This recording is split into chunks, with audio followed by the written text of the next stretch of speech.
This is AJ Jacobson with Rivals.com. I'm talking to Ty Thompson. Here we are, the 8th of July, 2020. You're just back from, well, the Elite 11, which is just exactly what it sounds like. They bring the best quarterbacks in from around the country. You're one of them. Talk a little bit about your experience with going through that last week, Ty.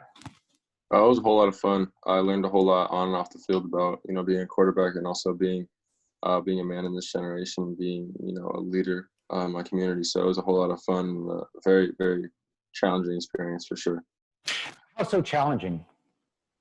I feel like they really not press, but they push for us to use what we have, our voices and our platforms and stuff like that to better things. Because, the current situation right now, there's things going on and there's going to be things going on in the future that are similar and that we can impact with our voices and our platforms. So they kind of opened our eyes to make sure we are a part of the change and a part of bettering the world, as we grow up and have a bigger platform. It's the next few levels of football we play. That's really interesting how they take the holistic approach rather than just clearly they do all sorts of skill set stuff, but doing the mind spirit stuff too. That's really interesting. I didn't know they did that. Yeah, it was really awesome.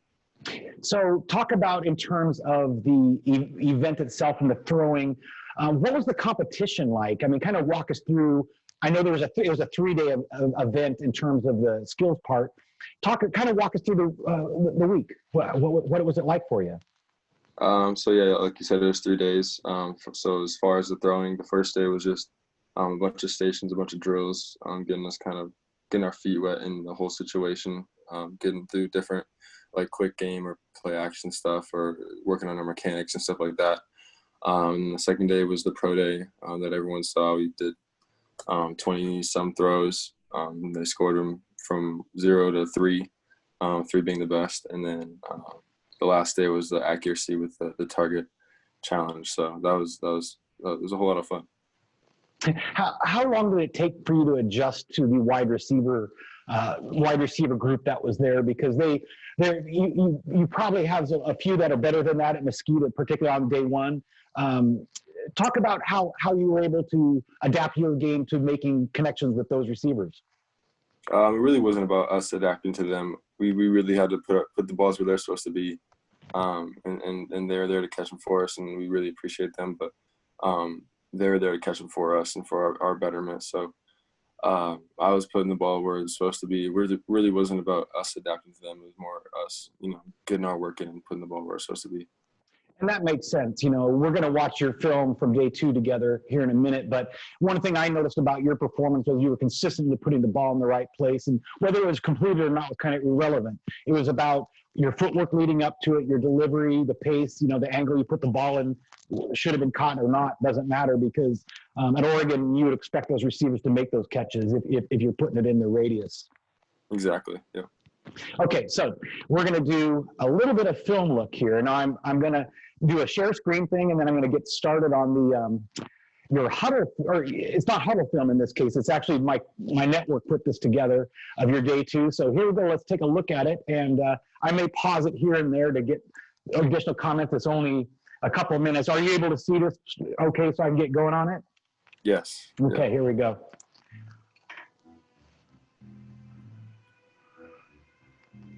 So describe what you're doing here. This is the first, these are set throws that all of you guys had to make, right? Yes, sir. Is footwork all part of it? Are they looking at that and like how big your drop is? I mean, obviously have to be right to make the connection, right? Yes, sir. So they're looking at, are you making the right drop? Are you on time? Are you just doing everything right? And then is the ball placed where it's supposed to be? Okay, so here you get to air it out. Okay. So a little fake pressure there with that coach with the towel, huh? Right. Yes, sir. Did you even notice that? I mean, were you so locked in on your receiver, on what you were doing that did you even pay attention to that guy? Not really. It was kind of just muscle memory. I've done these kind of drills millions of times, and it happens in games all the time. So it's just kind of muscle memory at this point. It is a good simulation of some defensive lineman or linebacker getting there and swiping at the ball like that. So, yeah. It seems like you're pretty locked in at this point with these throws. Yes, sir. When you look back at this, do you remember each and every throw you made? Oh yeah, yeah, like the back of my hand. Wow. That was a nice one, right in stride right there. It's beauty. Thank you. Yeah, that's nice. You did a nice evasive move, kept your feet nice and stable, and then delivered a strike.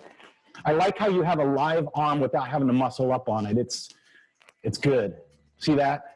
Yes, You sir. just really Yeah, get it thank you. out there without having to, put the weight set behind it. That's nice. Thank you.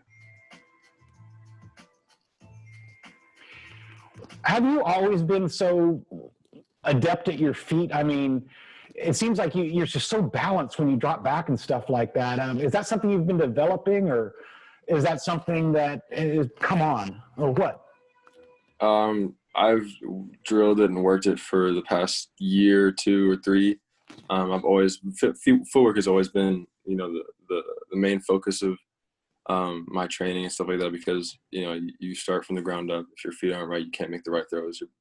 You can't worry about your arm and the balls until your feet are underneath you and you're balanced and stuff like that. So, but over the last year, we really drilled it. We really worked hard. I throw with Donovan McNabb. He's humongous on feet. Like he will rip me if my feet aren't perfect, or if I'm out of rhythm, or if the play action's wrong or whatever. But so I feel like that's helped a ton getting me to be as comfortable as I am underneath center and all that stuff. Yeah, I really like it when you find your spot. You get back to the spot you're supposed to be at. Find your balance real quickly. Yeah, it's impressive. I'm not the only one that thinks so. Watching you throw and move like that, you got great accolades from the Elite 11 staff, and then from rivals. Everyone thought that got to see you. Thought you did a great job. Have you gotten much feedback after the Elite 11 from people about your performance? Yeah, like you said, all the media has put their 2 cents in, and I try to stay out of that. I read a little bit of it just because it's they tagged me in it or whatever on Twitter, but I got a little bit of it. The main feedback is just myself critiquing myself and holding myself accountable. But I've seen a little bit of the media and stuff like that as well. Yeah, and what's interesting though is because when you get in a situation like that, you really get to, I guess, not that you're doing it on purpose, but you can compare yourself to others, kind of see where you stand. And I think you had to be able to show yourself that you stand with that group, right with the best of them. Was that what you walked away from that event with? Yes, sir. Yeah, the goal always is to come in, especially when you're competing against the best in the nation, is to just see where you stack up against the best in the nation, see how you can compare. Because like you try not to compare yourself, but at the end of the day, you're out there trying to match throws or trying to one-up somebody else. So I feel like walking away from that, I do feel comfortable with where I stand with all the other guys. All the other guys are great. They're all great quarterbacks, but I feel like I can, hold my own with all of them for sure. Yeah, absolutely. Yes. When you look back at that experience, you learned a lot, obviously. What would you wish you kind of say, gosh, I wish I had known that before, because I could have done that better, during? I feel like during the pro day, making sure the first few throws that you saw, they were a little bit shorter, a little bit quicker. Right. I was a little bit dialed in on those because those points kind of add up. And then for the last day on the target practice, just making sure I'm not rushing. I'm locked in, because taking my time kind of would have kept me more fresh towards the end, and it would have kept me probably more accurate as well. So just a few things. How fatiguing is that day 2 in terms of your first throw to your last throw? Is there actually physical fatigue happening during that, sequence?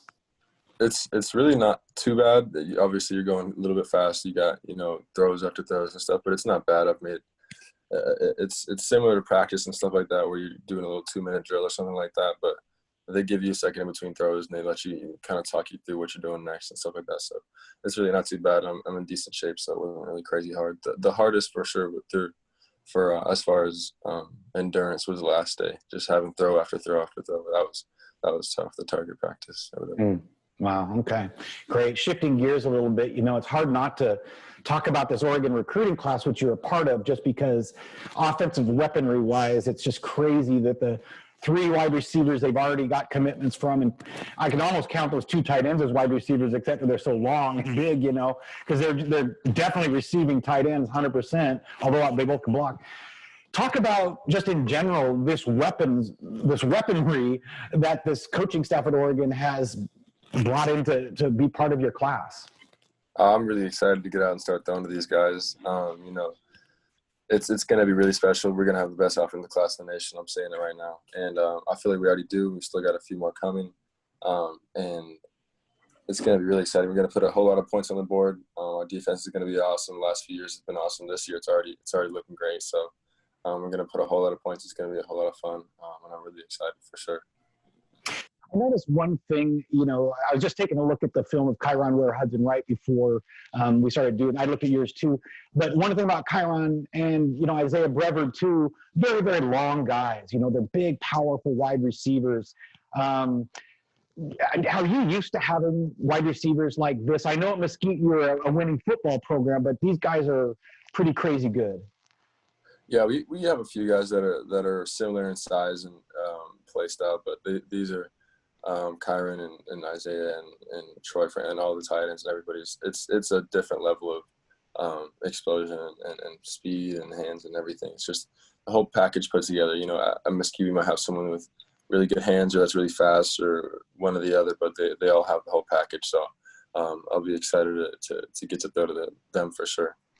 Yeah, and like you mentioned, there's at least one more on the way in that, you know, but you know, on the other side of things, the offensive line, they don't get as much credit as the skilled guys. It's just the way life is in football, but you know, they're the ones that are going to make your life better or worse over the next 4 years. You know, they're the guys going to protect you, keep you healthy, and, you know, help move the football. So talk a little bit about the offensive linemen that are in your class. I mean, Light, you know, all those guys are high quality guys. What do you know about them? Actually, so the one that I know the most about is Bram. He plays in Scottsdale and Saguaro. We played him the last 2 years. They're a really good football team. He always stood out. He was always the best offensive lineman they have. And I have a few friends that go to Saguaro as well, and they always say he's an absolute dog. So I was really excited to see when he committed to Oregon. I know Jonah, also from Arizona, but a little bit farther south. He's also a really good player. I've seen him at some camps and stuff like that. He's a really good player. He absolutely dominates just because of his size and his speed and the mixture of both. And then Jackson, I really like him just because he's super fired up. He's a dog on both sides of the ball, so that's really going to help his offensive line. You know, at center we got to have a little bit different connection than a tackle and a guard or whatever. But you know, I'm really excited to see all 3 of them, you know, get in their stance and protect me for sure. You know, and I've noticed some in my time playing football and then my time, you know, covering the Ducks, there's been some really tight relationships between quarterbacks and their center. You know, that I would catch those guys like Grassu and Mariota, you know, around town. They'd be hanging out together and stuff like that. Have you ever had one of those relationships with your center that it's like you become buddies just because you rely on each other so much? Yeah, of course. You know, you and your center have to be pretty good friends just because of how the time you spend together. As far as in the huddle, you're looking right at him, or you have to have the relationship when you're getting snaps and stuff like that at practice or in a game or whatever. So I feel like that relationship is very important. It's similar to, you know, a quarterback and a receiver having the relationship. So it's really important for sure.